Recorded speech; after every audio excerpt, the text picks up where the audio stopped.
వక్ఫ్ భూములు చేజారుతున్నాయి. గుంటూరు జిల్లాలో వక్ఫ్ భూములు చేజారుతున్నాయి. ఈ ఏడాది మే నెలలో పత్తిపాడు మండలం కొత్త మల్లాయపాలెం 232/1 సర్వే నంబర్లోని 226.78 ఎకరాలు, 232/2 సర్వే నంబర్లోని 7 ఎకరాలు, మొత్తం 233.18 ఎకరాలను ఇండస్ట్రియల్ పార్క్ కోసం తీసుకునేందుకు చర్యలు చేపట్టారు. తాజాగా మంత్రి లోకేష్ ప్రాతినిధ్యం వహిస్తున్న మంగళగిరి నియోజకవర్గం చిన్న కాకానిలో అంజుమనే ఇస్లామియాకు చెందిన 71.57 ఎకరాలను కూడా కేటాయించేందుకు పావులు కదులుతున్నాయి. లోకేష్ పేసి నుంచి గతంలో వచ్చిన లేఖ మేరకు జిల్లా కలెక్టర్ చర్యలు చేపడుతున్నారు. భూసేకరణ చట్టం 2013 కింద 71.57 ఎకరాల వక్ఫ్ భూమి ప్రభుత్వం కోరుతోందని ఇటీవల ప్రాథమిక ప్రకటన ఇచ్చారు. దీనిపై ముస్లిం సంఘాలు మండిపడుతున్నాయి. ఇప్పటికే వక్ఫ్ సీఈఓగా పనిచేసిన ప్రభుత్వ అధికారితో పాటు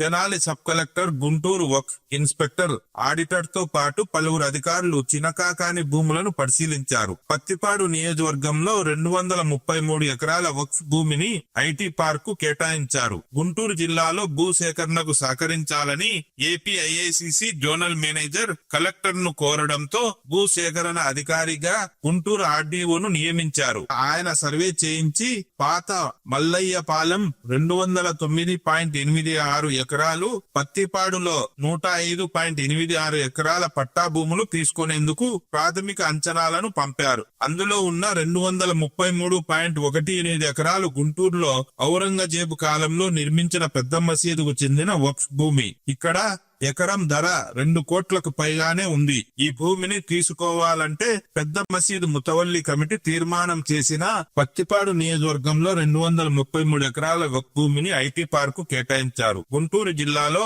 భూసేకరణకు సహకరించాలని ఏపీఐఐసి జోనల్ మేనేజర్ కలెక్టర్ ను కోరడంతో భూసేకరణ అధికారిగా గుంటూరు ఆర్డీఓ ను నియమించారు. ఆయన సర్వే చేయించి పాత మల్లయ్యపాలెంలో 209.86 ఎకరాలు, పత్తిపాడులో 105.86 ఎకరాల పట్టా భూములు తీసుకునేందుకు ప్రాథమిక అంచనాలను పంపారు. అందులో ఉన్న 233.18 ఎకరాలు గుంటూరులో ఔరంగజేబు కాలంలో నిర్మించిన పెద్ద మసీదుకు చెందిన వక్ఫ్ భూమి.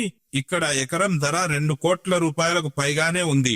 ఈ భూమిని తీసుకోవాలంటే పెద్ద మసీదు ముతవల్లి కమిటీ తీర్మానం చేసి వక్ఫ్ బోర్డుకు పంపించాలి. తర్వాత అధికారులు ప్రభుత్వానికి నివేదించి ఆమోదం తీసుకుంటారు. మలేషియా కంపెనీ ప్రతినిధులు నవంబర్ 4న వచ్చి చూశారు. ఇక్కడ నెవర్ సెండాయ్ ఇంజనీరింగ్ సంస్థ ప్రతినిధులు ఫ్యాబ్రికేషన్ సమీకృత శిక్షణా సంస్థను స్థాపించేందుకు ప్రయత్నిస్తున్నారు. ఈ 2 స్థలాలు గుంటూరు తూర్పు నియోజకవర్గంలో పాత మసీదు, అంజుమన్ సంస్థలకు చెందినవి కావడం గమనార్హం. రాష్ట్ర వక్ఫ్ పాలకవర్గ సభ్యులుగా మైనార్టీ శాసన వ్యవహారాల కమిటీ చైర్మన్ గా రాష్ట్ర హజ్ కమిటీ సభ్యుడైన ఎమ్మెల్యే మొహమ్మద్ నసీర్ ఉన్నారు.